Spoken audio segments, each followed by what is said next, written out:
Reform UK presents itself as a party of ordinary people standing up to elites, globalism, and a broken political system. But the reality looks very different once you follow the money.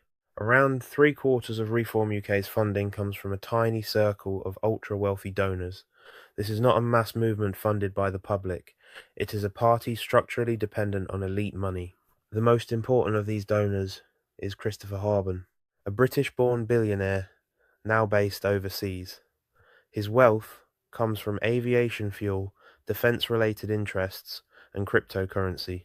Harbin has donated millions to Nigel Farage's political projects over the years, not just Reform UK, but earlier vehicles like the Brexit Party.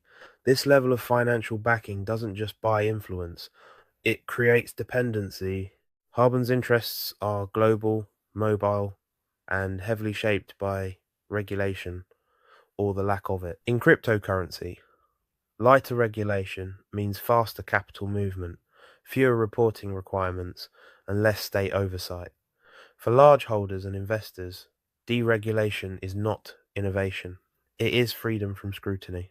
In business more broadly, deregulation reduces compliance costs, weakens labor protections, and allows corporations to operate across borders with minimal national accountability.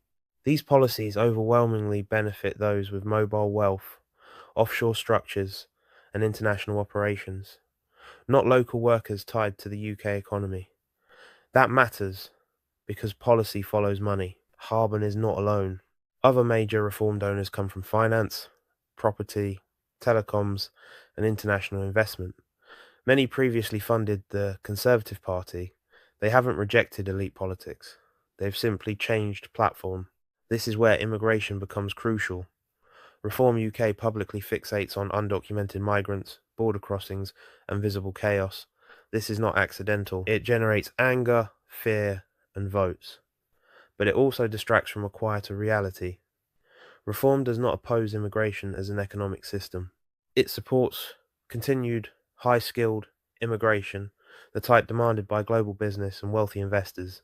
This creates a two-tier approach. Low-skilled and undocumented migrants are used as political villains. High-skilled migrants are welcomed because they serve donor interests. High-skilled migration increases competition for professional roles, places downward pressure on wages, and weakens bargaining power for British workers. At the same time, deregulated markets allow profits to move freely across borders.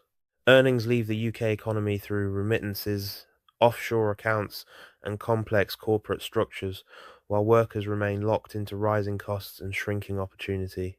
This isn't betrayal by accident. A party funded by billionaires will never challenge the system that made them billionaires. Reform UK sells rebellion while protecting capital. Immigration isn't the problem, they claim, it's the tool they use. The real divide isn't native versus migrant, it's people versus power. For a more in-depth look into this, please look at my Substack. There is an article that explains this a lot more than here.